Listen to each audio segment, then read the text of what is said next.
ৰাজ্যত পুনৰ সন্ধানহীন যুৱতী।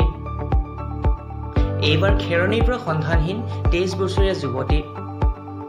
পশ্চিম কাৰ্বি আংলং জিলাৰ খেৰণী আৰক্ষী থানাৰ অন্তৰ্গত হাৱাইপুৰ বাকৰি ফাংহাজা গাঁৱৰ এগৰাকী যুৱতী 2 মাহ ধৰি নিৰুদ্দেশ হৈ থকাৰ খবৰ পোহৰলৈ আহিছে। 23 বছৰীয়া যুৱতীগৰাকীৰ নাম চান্দিনী থাউচেন। সন্ধানহীন হোৱা এমাহলৈকে ঘৰৰ পৰিয়ালে বিভিন্ন ঠাইত বিচাৰ খোচাৰ কৰাৰ পাছতো যুৱতীগৰাকী কোনো ধৰণৰ সম্ভেদ নোপোৱাত খেৰণী আৰক্ষী চকীত এখন এজাহাৰ দাখিল কৰে। নিৰুদ্দেশৰ গোচৰ ৰুজু হৈছে যদিও সমগ্ৰ ঘটনা এতিয়া সন্দেহৰ আৱৰ্তত। আজি কুপতি কোনো ধৰণৰ সন্ধান নোপোৱাত দুখত ভাগি পৰিছে পিতৃ মাতৃ তথা আত্মীয় স্বজন।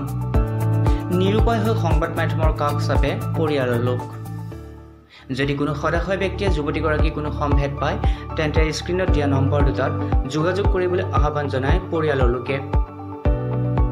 Bureau report, জেনেট live. মোৰ ছোৱালী চান্দিনী থাউচেন এই ইলেকশ্যনৰ দিনত বুট মাৰিব গৈ বুট মাৰি আহি 3টামান সময়ত ঘৰৰ পৰা গায়ব হৈ যায়। মানে ৰাস্তা ফালে ওলাই গৈছিল বুলি কয়। হাফ পেণ্ট লগাইছে, তেওঁৰ ড্ৰেছটো কোলা ধৰণৰ চাৰ্ট, একো লৈ যোৱা নাই।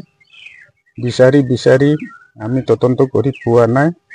তেতিয়া 1 মাহৰ পিছত মই থানাত খুৱাই ল'লোঁ, এণ্ট্ৰি দিলোঁ। তেতিয়া আজি একো খবৰ পোৱা নাই।